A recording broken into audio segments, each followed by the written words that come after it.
Samantala, puspusan ang paghahanda ng MMDA at PNP para sa Semana Santa mula sa mga bus terminal, pier hanggang sa mga airport. Narito ang report ni Rida Reyes.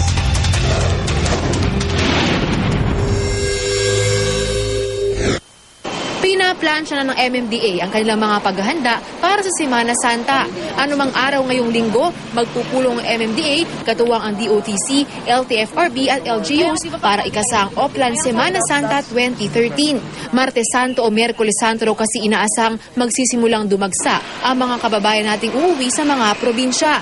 Bukod sa mga dagdag na MMDA personnel, magsiset up rin ang mga motorist assistance booth para sa mga masisiraan sa daan.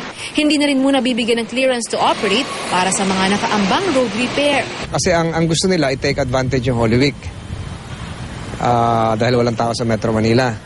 Ang problema naman, yung mga pabalik baka abutan ng repair. Doon naman magkakaroon tayo ng problema. At bagamat wala pang inilalabas sa traffic advisory sa ngayon ng MMDA, iminungkahi nito ang ilang alternatibong daan palabas ng NLEX o SLEX. Asado na rin ang security measures ng Philippine National Police para sa Kwaresma. Bagamat hindi pa itinataas sa ngayon ang alert status sa bansa, mas paigtingin daw nila ang police visibility sa places of convergence o yung mga matataong lugar. Terminals, mga seaports, mga airports, at saka yung mga tinatawag natin ng mga local tourist destination.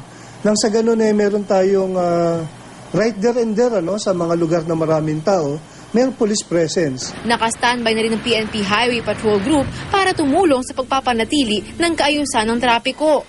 At dahil wala naman daw pahinga ang mga masasamang loob, kahit patuwing panahon ng Kwaresma, babantayan din daw ng kapulisan maging ang residential areas. Marami sa mga bahay na yan ay may iwanan, walang tao. So, umasa po sila na ang pulis natin ay talagang magpapaigting ng operations sa mga lugar na ito in coordination with the so-called force multipliers, yung mga barangay tanods. Para sa unang balita, Rida Reyes reporting.